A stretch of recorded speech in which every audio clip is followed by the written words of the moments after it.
Universitas Pajajaran yang bekerja sama dengan Institut Pembangunan Jawa Barat atau INJABAR, mengadakan diskusi publik online dengan tema Melihat Peluang dan Tantangan Rancangan Undang-Undang Cipta Kerja, yang diselenggarakan tepat pada hari ini, di hari Jumat, tanggal 28 Agustus 2020. Dalam webinar ini, terima kasih kami ucapkan atas kesediaan waktunya kepada yang terhormat Ibu Menteri Ketenagakerjaan, Ibu Dr. Doktoranda Hajah Ida Fauziah, MSI, sebagai keynote speaker dalam acara ini. Sekali lagi, terima kasih atas kesediaannya. Dan selanjutnya nanti akan ada opening speech dari yang terhormat Ibu Rektor Universitas Pajajaran, Ibu Profesor Dr. Rina Indiastuti, MSIE. Dan lalu dalam webinar ini kami juga akan menghadirkan dua narasumber yang merupakan ahli di bidangnya. Yang pertama adalah yang terhormat Bapak Dr. Andes Slamet Usman Ismanto, MSI. Beliau merupakan peneliti di Pusat Studi Administrasi Kebijakan Publik Universitas Pajajaran. Selanjutnya, yang terhormat Bapak Tristadi, beliau merupakan Ketua Konfederasi Serikat Pekerja Nasional atau KSPN. Dan perkenalkan pula dua penanggap yang juga merupakan ahli di bidangnya. Yang pertama ada yang terhormat Bapak Rizwanda, PhD. Beliau merupakan Urban Contemporary Policy Analyst. Dan yang selanjutnya, yang terhormat Bapak Dr. Teddy Anggoro, SHMH, sebagai dosen Law and Economics dari Universitas Indonesia. Dan yang terakhir, kami perkenalkan moderator kami dalam webinar RUU Cipta Kerja, yang terhormat Ibu Profesor Dr. Kerry Lestari, MSI, APT. Baik, selanjutnya kami persilakan kepada yang terhormat Ibu Rektor Universitas Pajajaran, Ibu Profesor Dr. Rina Indiastuti, MSIE, untuk menyampaikan kata sambutan atau opening speech-nya. Kepada beliau kami persilakan. Baik, terima kasih Saudara Farah ya.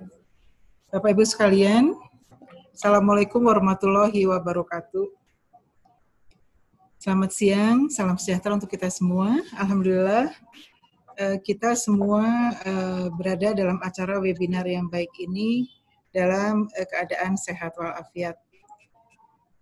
Saya selaku pimpinan Universitas Pajajaran tentu mengucapkan terima kasih kepada yang terhormat Ibu Menteri Ketenagakerjaan, Ibu Dr. Ida Fauziah, MSI, dan tentu Direktur Utama INJABAR Unpad, Profesor Dr. Kerry Lestari. Kemudian juga pembicara tadi sudah disebutkan Bapak Tristadi, Ketua Federasi Serikat Pekerja Nasional, dan Bapak Rizwanda, PhD, sebagai penanggap. Kemudian juga penanggap Dr. Teddy Anggoro, SHMH dari Universitas Indonesia. Dan para peserta webinar yang sangat saya hormati.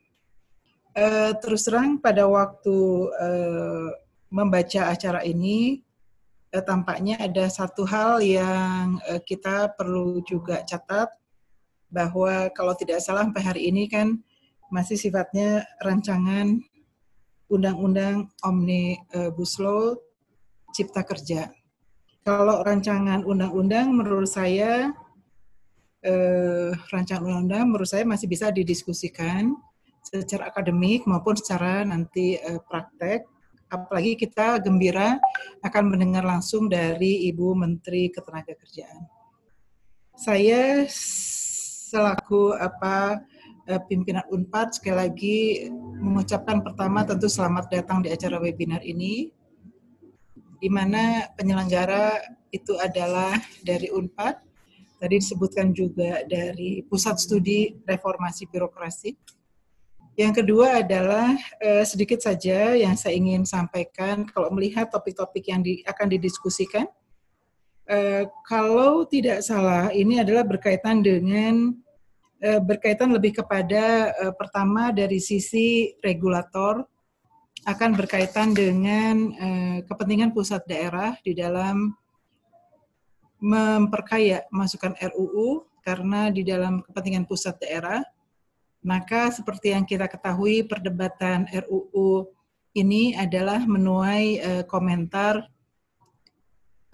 perlunya kita melakukan betul tadi reformasi birokrasi dalam arti kata mengurangi ataupun meniadakan tumpang tindih regulasi yang ada baik antar sektor maupun pusat dan daerah. Lalu yang kedua penting di sini adalah di dalam RUU yang kita bisa ikuti dan saya sendiri sering mengamati, yaitu adalah berkaitan dengan, nah ini penting, bahwa sekarang adalah pandemi COVID-19. Tentu tingkat kepentingan RUU ini menjadi sangat penting untuk dipertimbangkan, karena dengan pandemi COVID-19 yang kita tidak tahu kapan berakhirnya secara bersih, sepanjang vaksin dan obat belum ditemukan, maka yang terdampak kita bisa rasakan selain krisis kesehatan, itu adalah dampak penurunan pertumbuhan ekonomi. Kalau triwulan 2 tahun 2020, BPS telah merilis pertumbuhan ekonomi kita negatif 5,32%, dan banyak peneliti ataupun pemerhati memprediksikan bahwa triwulan 3 juga bisa negatif. Maka di situ sebetulnya diperlukan kebijakan-kebijakan yang terus terang adalah bisa menumbuhkan ekonomi, dan biasanya pertumbuhan ekonomi itu adalah didorong oleh adanya investasi. Jadi COVID-19 ini memang kita lihat investasi turun, maka tantangannya, kalau tadi bicara peluang dan tantangan, maka bagaimana RUU ini bisa juga menjawab urgensi kebutuhan kita kali ini di dalam pandemi COVID-19 dan setelahnya, yaitu recovery ekonomi yang tidak lain adalah sebetulnya kita ingin investasi bisa tumbuh, sehingga kalau investasi tumbuh, maka kesempatan kerja tumbuh, maka itulah cipta kerja. Nah, oleh karenanya di dalam konteks yang pandemi COVID-19, mungkin menarik untuk didiskusikan sebetulnya situasi ke depan itu berubah dibandingkan situasi sebelum pandemi COVID-19.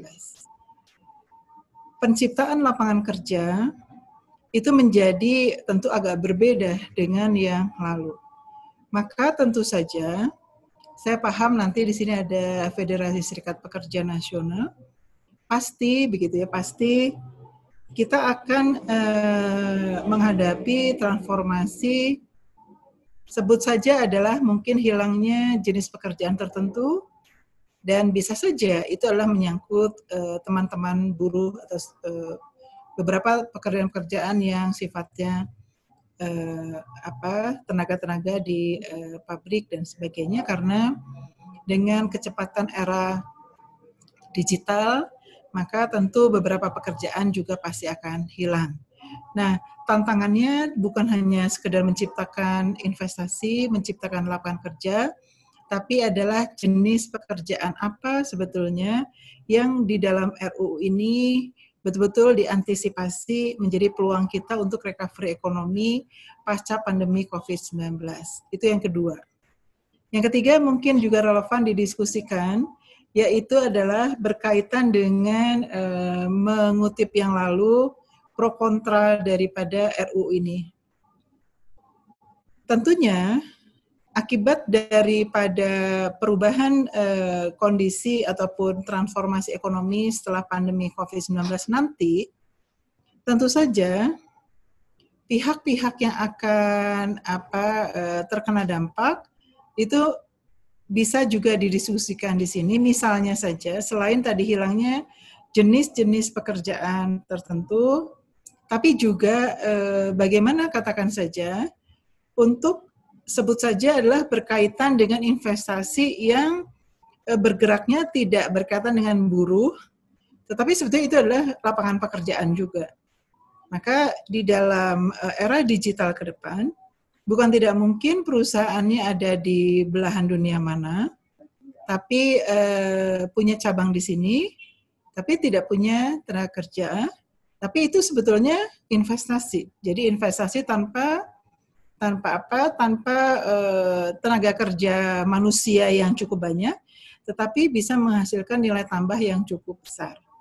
Nah, apakah katakan saja di dalam RUU mengantisipasi perubahan-perubahan ke depan pasca COVID-19 itu juga menjadi peluang dan tantangan untuk diskusi pada webinar ini. Demikian barangkali yang bisa saya sampaikan sebagai selamat datang dan beberapa saja pesan supaya webinar ini bisa menghasilkan suatu rekomendasi yang betul-betul menjawab peluang dan tantangan RUU di masa pandemi ataupun setelah pandemi COVID-19, di mana perubahan tatanan ekonomi itu akan tentu saja akan berubah. Belum kita menghadapi megatrend ke depan, di mana ada peluang dan tantangan sebut saja adalah misalnya geopolitik, geoekonomi, dan sebagainya. Itu yang juga menarik untuk masuk dalam frame peluang dan tantangan. Itu yang bisa saya sampaikan Bapak Ibu sekalian. Terima kasih. Nanti juga saya ingin mendengarkan speech-nya Ibu Menteri. Namun sekali lagi selamat berwebinar. Insya Allah manfaatnya cukup besar. Silakan saja dilanjutkan. Semoga Bapak Ibu sekalian bisa berkontribusi pemikiran ide yang betul-betul konkret untuk menyempurnakan ataupun masukkan pada RUU Omnibus Law Cipta Kerja sesuai dengan kondisi saat ini dan keahlian Bapak Ibu pembicara dan penanggap. Terima kasih. Saya akhiri. Assalamualaikum warahmatullahi wabarakatuh. Terima kasih. Ya. Terima kasih kepada Ibu Profesor Dr. Rina Indiastuti untuk kata sambutannya.